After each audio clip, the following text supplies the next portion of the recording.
Baik, selamat sore semuanya. Perkenalkan, nama saya Muhammad Syah Ramadan, atau biasa dipanggil Rama. Pada kesempatan sore ini, saya akan menjelaskan tentang sitoskelet. Dan materi ini diambil dari buku Chemical Biology, edisi 12, bab 6, dengan judul A Tour of the Cell. Oke, kita mulai dari sejarahnya ya. Pada masa awal penggunaan mikroskop elektron, ahli biologi mengira bahwa organel pada sel eukariotik itu mengapung bebas di dalam sitosol. Jadi mirip seperti benda-benda yang mengapung di dalam air.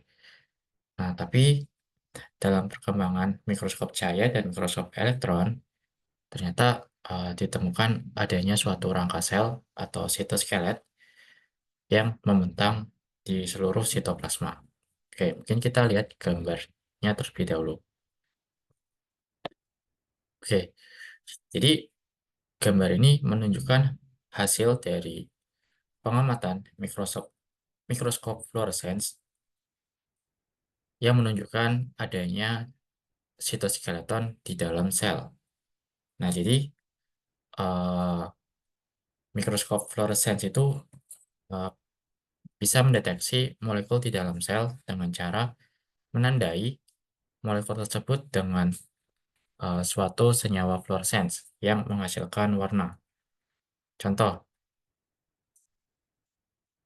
suatu sitoskelet yang bernama mikrotubul itu bisa diwarnai dengan molekul fluorescence yang berwarna hijau dan terlihat bahwa mikrotubul itu tersebar di dalam sel. Dan kemudian sitoskelet yang lain, misalkan mikrofilamen, itu bisa ditandai dengan molekul fluorescence yang berbeda, dengan warna yang berbeda dengan mikrotubul, misalkan warna merah, dan ternyata eh, mikrofilamen di sini juga tersebar di dalam sel, terutama di daerah yang dekat dengan permukaan sel. Nah, selain itu, di sini DNA juga bisa diwarnai dengan pewarna berwarna biru, sehingga di sini area nukleus itu bisa dibedakan dengan area sitoplasma, karena sebagian besar DNA di dalam sel itu terkonsentrasi di dalam nukleus. Nah, sebenarnya di sini ada sitoskelet yang ketiga, yaitu filamen intermediate, tapi di sini tidak diperlihatkan.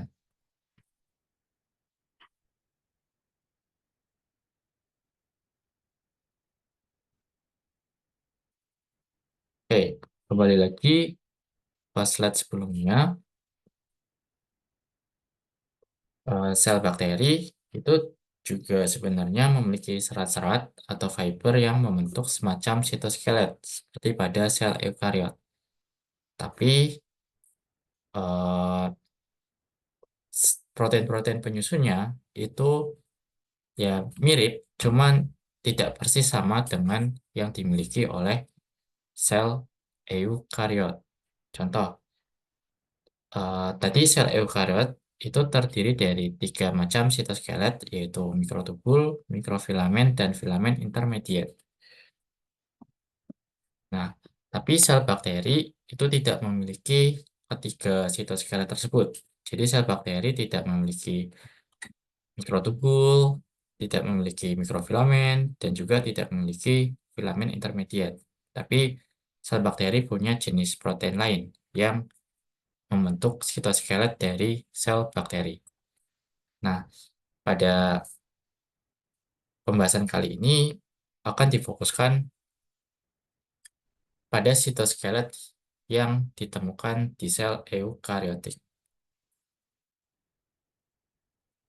Oke, sekarang kita bahas peran dari sitoskelet. Jadi ada dua peran dari sitoskelet.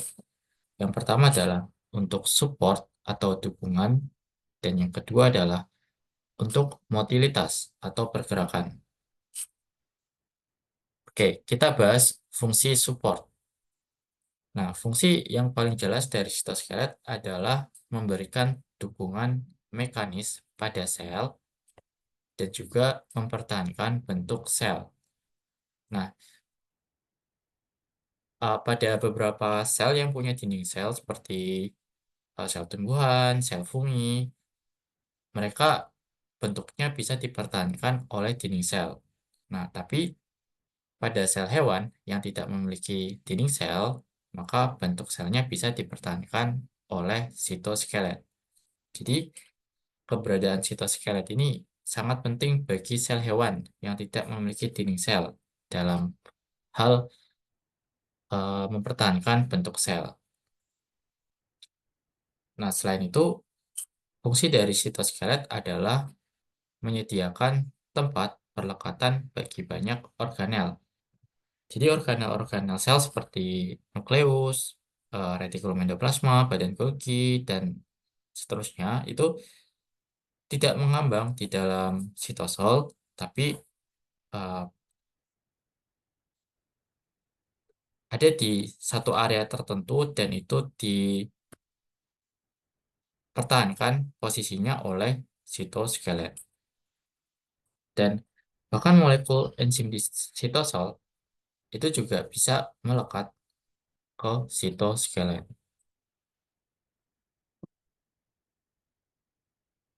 Dan sitoskelet itu juga bisa mengubah bentuk sel dengan cara eh, dibongkar di satu bagian sel dan dirakit kembali di lokasi yang baru.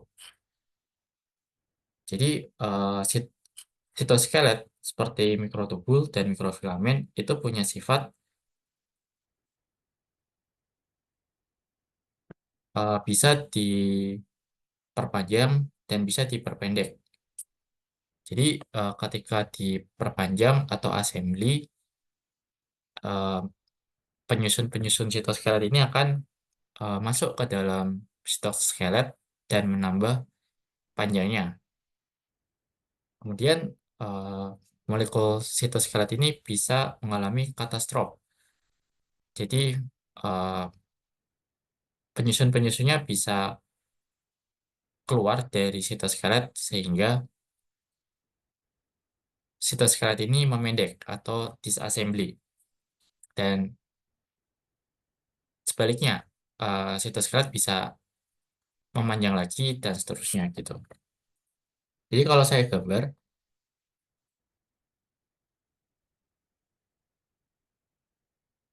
jadi misal ini sel hewan. Nah, kemudian di sisi yang ini itu terjadi pembongkaran sehingga area area sini menjadi eh, kempes istilahnya, dan lalu di area yang lain, misal di sini itu mengalami penyusunan sitoskeletnya sehingga area di sini menjadi mengembang. Nah, jadi eh, kondisi seperti ini menyebabkan perubahan bentuk sel. Jadi seperti itu mekanismenya. Nah, oke, sekarang kita ke fungsi motilitas dari sitoskelet. Jadi motilitas itu pergerakan, bisa pergerakan sel secara keseluruhan sehingga merubah lokasi sel, atau pergerakan bagian-bagian sel seperti organel. Itu juga mencakup atau juga termasuk ke dalam motilitas sel. Oke, jadi motilitas sel umumnya memerlukan interaksi antara sitoskelet dan protein motor. Contoh, pergerakan vesikel di dalam sel itu terjadi dengan bantuan sitoskelet seperti mikrotubul atau mikrofilamen. Nah, jadi vesikel ini, vesikel atau organel itu bisa bergerak karena eh, relnya itu disediakan oleh sitoskelet. Nah, agar vesikel ini bisa berjalan di sepanjang sitoskelet, maka vesikel ini membutuhkan protein motor yang berwarna merah ini. Jadi protein motor ini berperan seperti kaki yang menjalankan vesikel atau organel di sepanjang sitoskelet.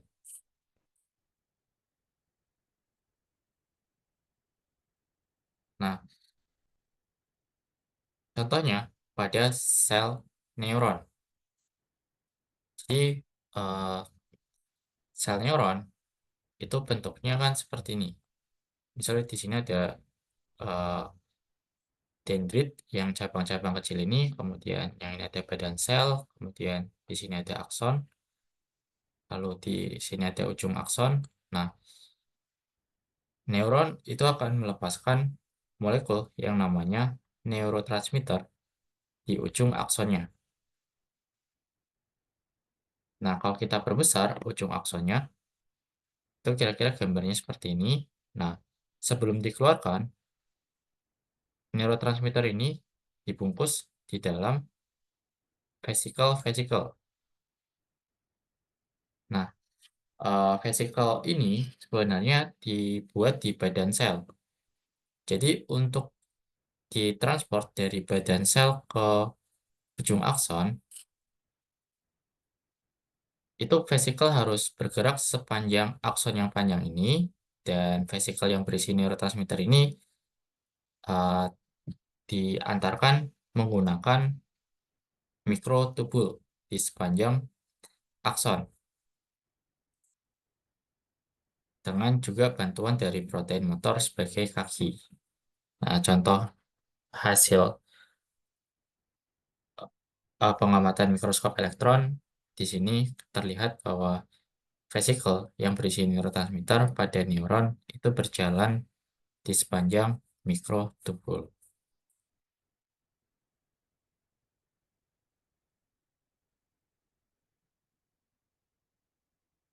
Oke, sekarang kita ke komponen sitoskelet. Jadi pada sel eukariotik ada 3 jenis serat utama yang membentuk sitoskelet. Yang pertama adalah mikrotubul, yaitu sitoskelet yang paling tebal. Kemudian ada mikrofilamen, atau juga disebut filamen aktin, yaitu sitoskelet yang paling tipis. Dan yang ketiga adalah filamen intermediate, yang memiliki diameter di kisaran tengah. Jadi lebih atau kurang kurang tebal dibandingkan mikrotubul, tapi lebih tebal dibandingkan mikrofilamen.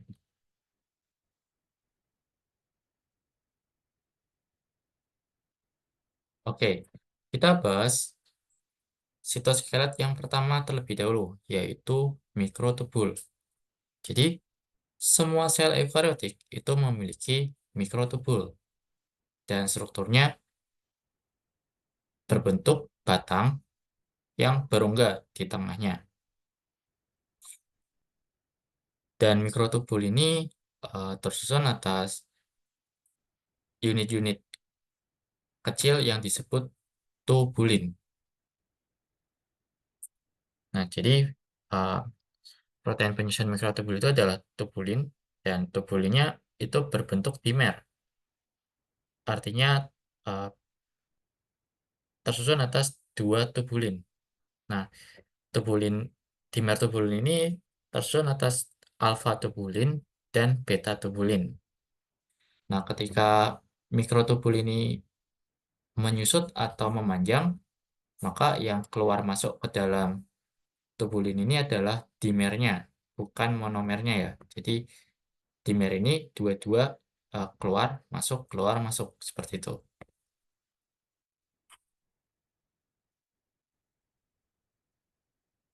Nah, kemudian mikrotubul itu bisa bertambah panjang dan juga bisa bertambah pendek.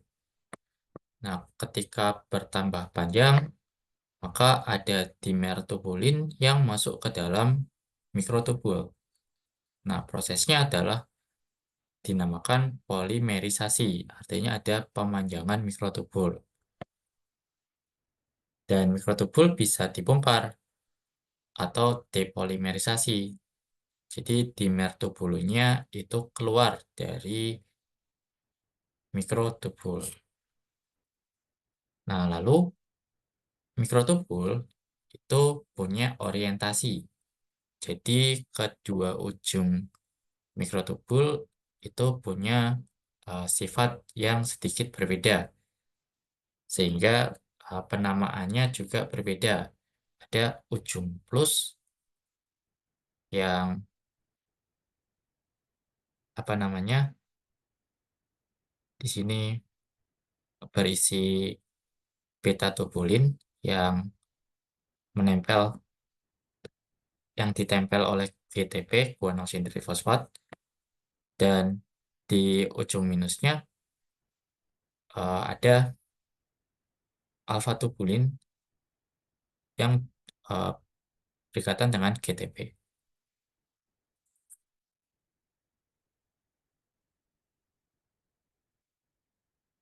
Nah, biasanya eh, ujung plus itu laju penambahan dan pengurangannya atau pemendekannya itu jauh lebih tinggi dibandingkan ujung minusnya.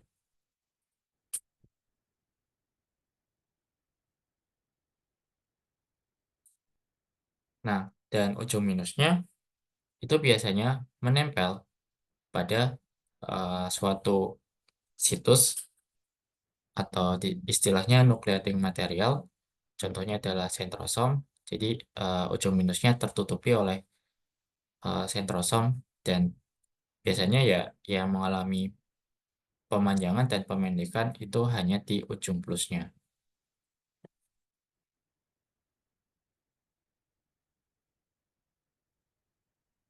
Kemudian fungsi mikrotubul yang lain adalah membentuk dan menopang sel dan juga seperti yang sudah dijelaskan tadi yaitu berfungsi sebagai jalur tempat organel bergerak ya yang dibantu oleh protein motor. Ya, contohnya tadi sudah diberikan yaitu pergerakan vesikel yang berisi neurotransmitter di sepanjang akson dan contoh lainnya adalah pergerakan vesikel dari organel retikulum endoplasma menuju badan Golgi, lalu dari badan Golgi menuju membran plasma. Nah, selain itu, mikrotubul juga berperan dalam pemisahan kromosom selama pembelahan sel. Jadi, contohnya ada di gambar ini pada tahapan metafase dan anafase mitosis. Di sini ada organel yang namanya sentrosom dan sentrosom ini mengeluarkan benang-benang spindle yang bertugas untuk memisahkan kromosom pada fase anafase ke arah kutub. Nah,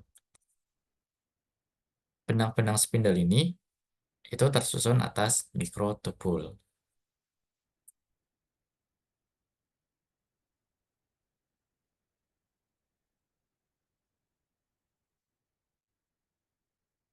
Oke, kemudian kita bahas struktur-struktur yang tersusun atas mikrotubul. Yang pertama adalah sentrosom dan sentriol.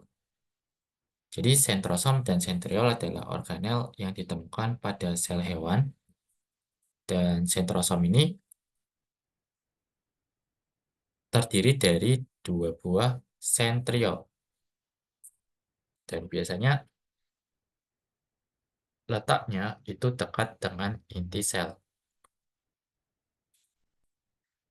Nah, fungsi sentrosom itu untuk mengeluarkan mikrotubul.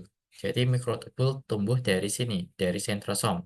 Dan mikrotubul yang tumbuh dari sentrosom ini bisa berfungsi sebagai penyangga yang menahan gaya kompresi, sehingga sel itu tidak mudah untuk ditekan. Jadi ditekan tidak lembek seperti itu. Dan setiap sentriol yang menyusun sentrosom itu tersusun atas 9 set mikrotubul triplet yang membentuk cincin. Oke, kalau kita perbesar di sini triplet, satu triplet itu terdiri dari 3 mikrotubul dan satu sentrosom itu terdiri dari 9 triplet yang membentuk cincin. Bentuk 2, 3, 4, 5, 6, 7, 8, 9. Dan di tengahnya itu kosong, berongga. Nah, itu struktur dari sentriol.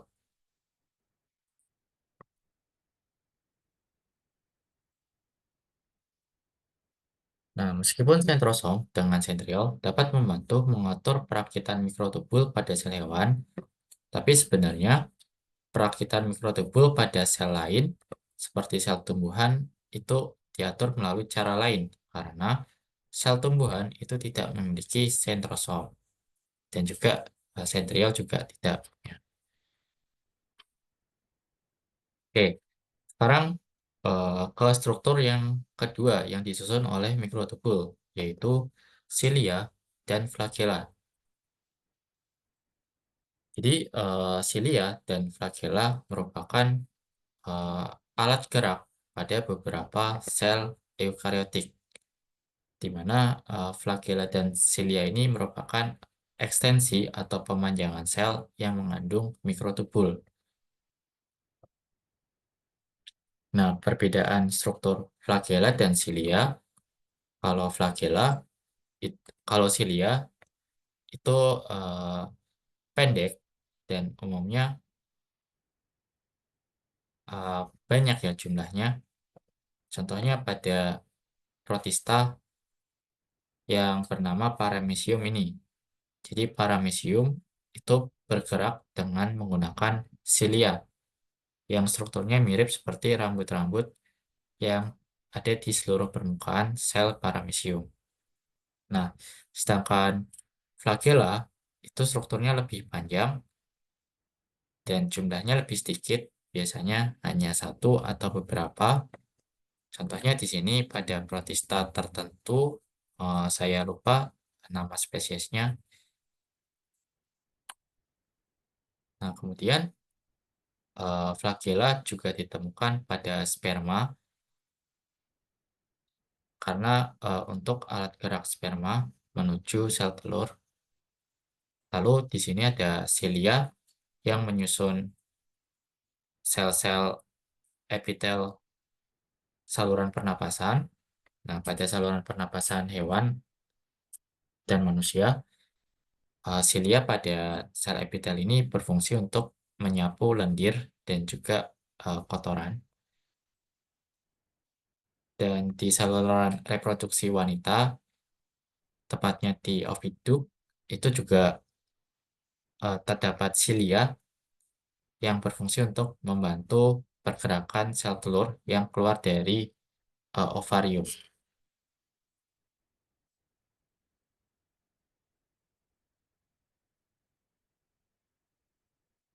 Nah, selain dari struktur yang berbeda, pergerakan atau pola pergerakan flagella dan silia itu juga berbeda. Kalau flagella itu pergerakannya mengombak, jadi mirip gerakan ekor ikan. Nah, di gerakan mengombak ini menyebabkan sel terdorong ke depan. Contohnya pada sperma, jadi gerakan mengombak seperti ular pada flagella sperma menyebabkan sperma itu terdorong ke depan. Kemudian kalau silia, pergerakannya itu seperti dayung pada perahu lomba, jadi ke depan dan ke belakang. Untuk ke belakangnya itu sangat cepat dan kuat, dinamakan fase power stroke. Kemudian ke depannya itu lambat, yang dinamakan fase recovery stroke. Jadi pergerakan silia ini cepat ke belakang, terus lambat ke depan, cepat ke belakang, terus lambat ke depan, dan seterusnya. Dan pergerakan silia seperti ini menyebabkan eh, sel itu bergerak ke arah kanan ya dari gambar ini.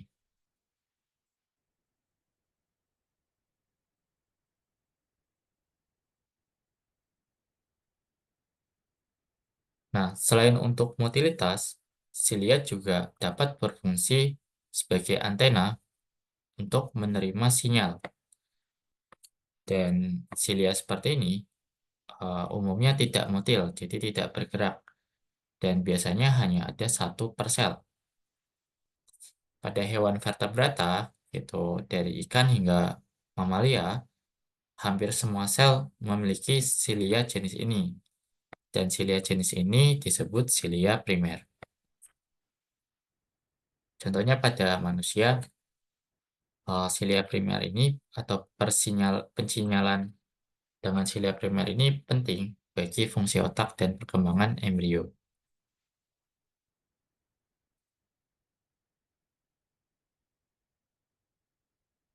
Oke, jadi setiap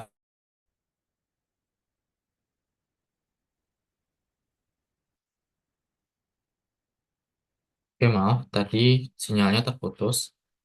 Oke, sekarang kita lanjut lagi.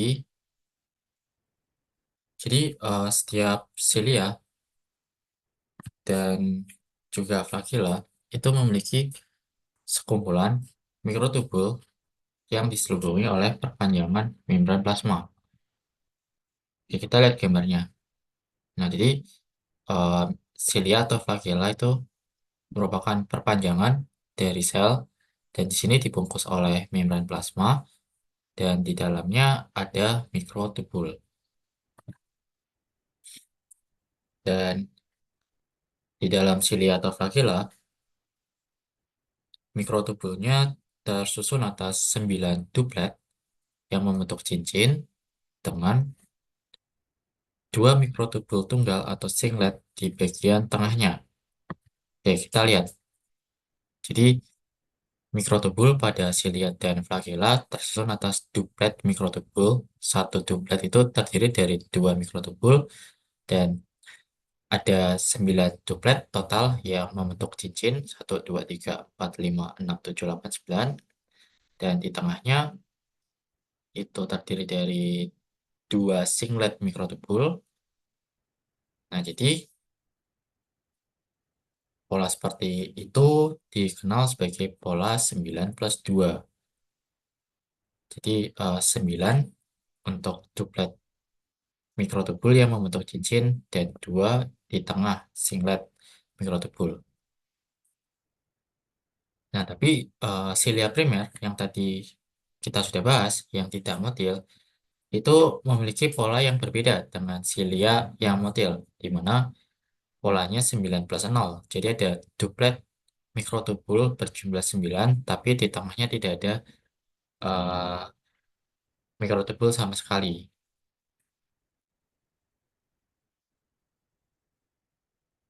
Nah, penurunan mikrotubul pada silia atau flagella itu terjangkar di dalam sel oleh badan basal yang secara struktural sangat mirip dengan sentriol dengan triplet mikrotubul dalam pola 9 plus 0.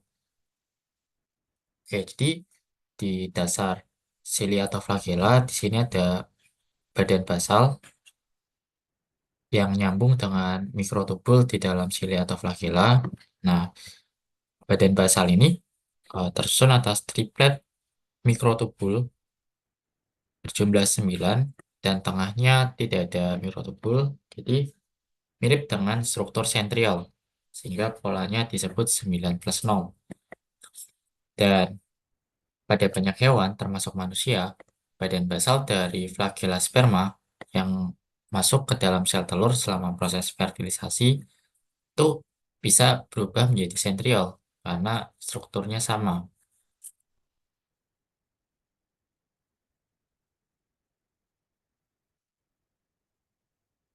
Nah, kemudian bagaimana susunan mikrotubul menghasilkan gerakan membengkok pada flagella dan silia yang motil? Jadi pembengkokan ini melibatkan protein motor yang disebut dengan dynein. Oke, sekali lagi, fungsi motilitas dari sitoskeleton, maksudnya dari sitoskelet itu membutuhkan protein motor ya, membutuhkan interaksi dengan protein motor. Jadi misalkan pergerakan vesikal itu membutuhkan bantuan protein motor dan pergerakan flagela dan silia juga membutuhkan protein motor. Nah, pada kasus ini, protein motor yang digunakan adalah dynein yang melekat di sepanjang setiap duplet mikrotubul luar. Oke, jadi ketika ketika dynein ini bergerak atau berjalan di sepanjang duplet mikrotubul satunya, maka di sini ada pembengkokan dari silia dan flagela. Nah, pembengkokan ini juga dibantu oleh cross-linking protein yang menghubungkan dua duplet mikrotubul sehingga bisa membengkok. Nah, jika cross-linking protein ini dihilangkan, maka flagela atau silia tidak akan membengkok karena protein dinein hanya akan berjalan sepanjang duplet mikrotubul tanpa adanya pembengkokan. Jadi penting nggak cross-linking protein ini dalam proses pembengkokan mikrotubul.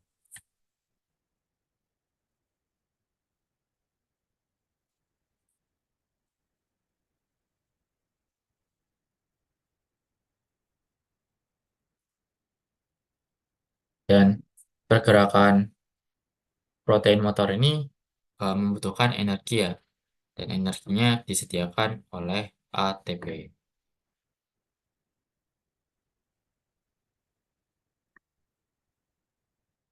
Oke, selanjutnya kita ke sitoskelet yang kedua, yaitu mikrofilamen atau filamen aktin.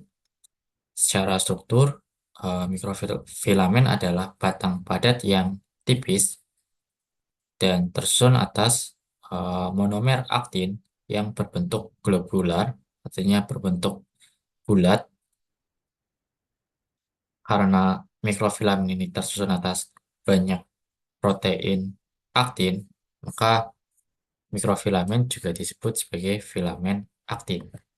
Dan eh, aktin ini membentuk rantai, lalu rantainya ada dua yang saling terpilin di dalam mikrofilamen.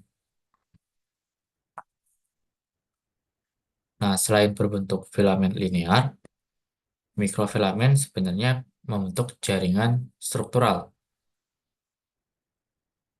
Jadi, filamen bisa bercabang membentuk jejaring. Nah, percabangan ini difasilitasi oleh suatu protein tertentu yang menempel di sepanjang sisi filamen, sehingga filamen aktin bisa bercabang. Dan seperti mikrotubul, mikrofilamen terdapat pada semua sel eukariotik.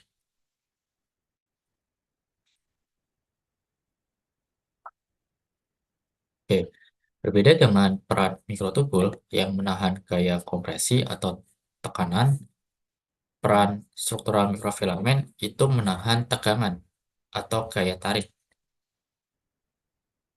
Dan mikrofilamen ini di dalam sel membentuk jaringan tiga dimensi di bawah membran plasma atau di area korteks sel. Dan mikrofilamen yang ada di area korteks sel ini membantu menopang bentuk sel.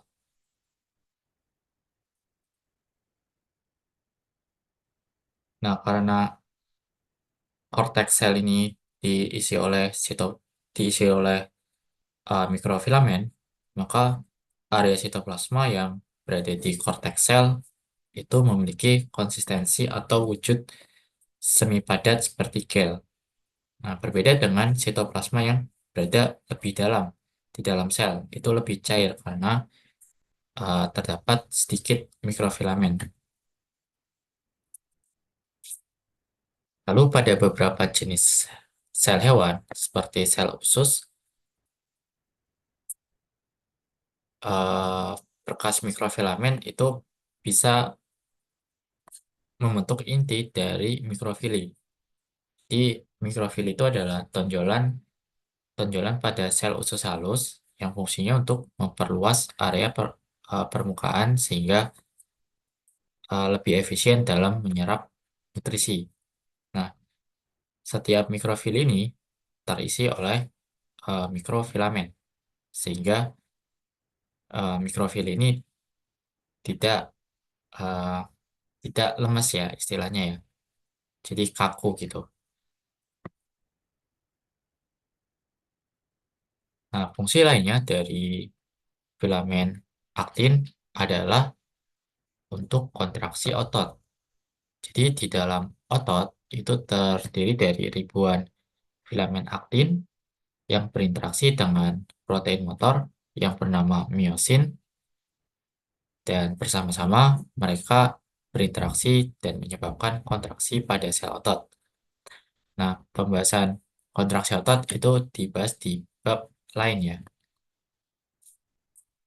Lalu fungsi yang lainnya adalah eh, mikrofilamen itu berperan dalam proses pergerakan sel yang disebut pergerakan ameboid atau artinya seperti amoeba karena pergerak pergerakan pergerakan ameboid ini ya mirip seperti amoeba ya. Jadi amoeba itu protista uniseluler di mana pergerakannya itu seperti merayap.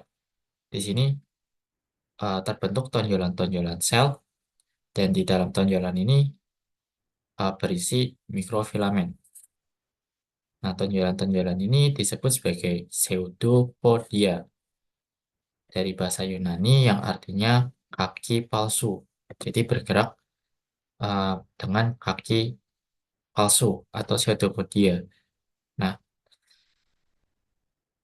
pembentukan pseudopodia ini melibatkan interaksi antara aktin dan protein motornya, yaitu miosin. Nah, selain amoeba, gerakan ameboid ini juga terjadi pada beberapa sel darah putih manusia, misalnya makrofag.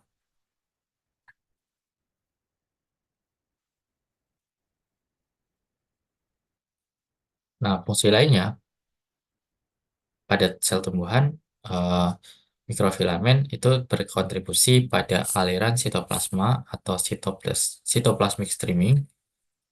Jadi sitoplasmic streaming itu gerakan memutar dari sitoplasma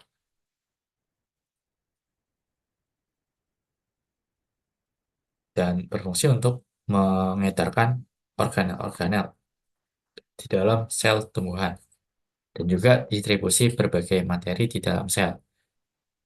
Dan interaksi aktin dengan miosin, maksudnya protein miosin itu juga berperan ya dalam cytoplasmic streaming ini. Jadi intinya protein miosin itu merupakan protein motor yang sering berinteraksi dengan filamen aktin.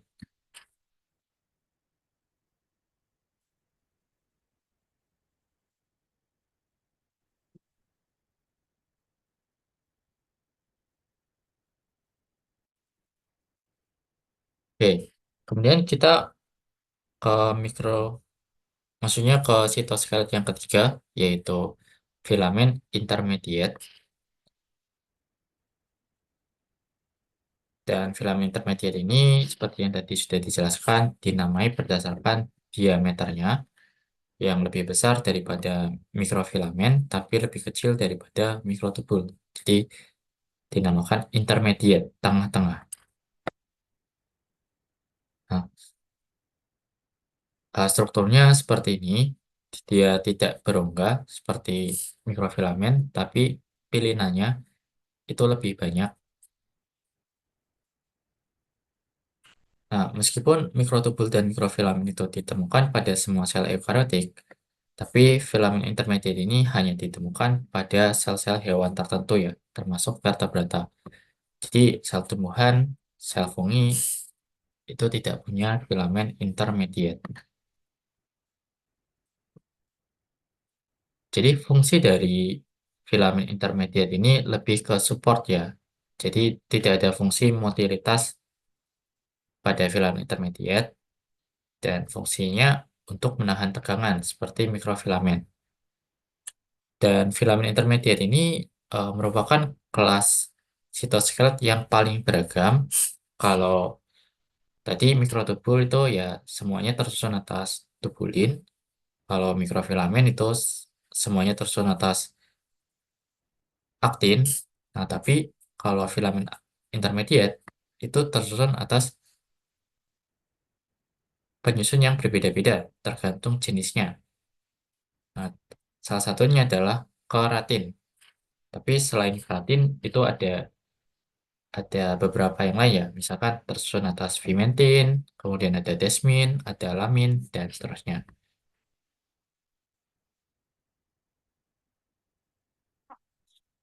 Dan filamen intermediate ini merupakan struktur yang lebih permanen dibandingkan mikrofilamen dan mikrotubul. Jadi kalau mikrofilamen dan mikrotubul itu sering dibongkar dan dirakit ulang, kalau filamen intermediate ini jarang ya, jadi lebih permanen. Dan bahkan setelah sel mati, jaringan filamen intermediate ini sering tetap ada. Misalnya ada kulit, lapisan luar kulit itu terdiri dari sel-sel mati yang penuh dengan filamen keratin yang merupakan penyusun filamen intermediate. Dan fungsi lainnya dari filamen intermediate adalah memperkuat bentuk sel dan juga mempertahankan posisi organel tertentu. Jadi contoh, inti sel itu berada di tempatnya karena di kerangkeng atau dikandang oleh filamen intermediate. Nah, fungsi lainnya dari filamen intermediate adalah membentuk lapisan nukleus. Bukan, maksudnya lamina nukleus. Lamina nukleus ini merupakan lapisan yang berada di sebelah dalam dari membran inti dan fungsinya ada beberapa, salah satunya adalah untuk penempelan kromatin. Nah, intinya secara umum berbagai jenis filamen intermediate ini berfungsi sebagai kerangka, kerangka yang permanen. Oke, mungkin itu saja materi dari saya. Terima kasih.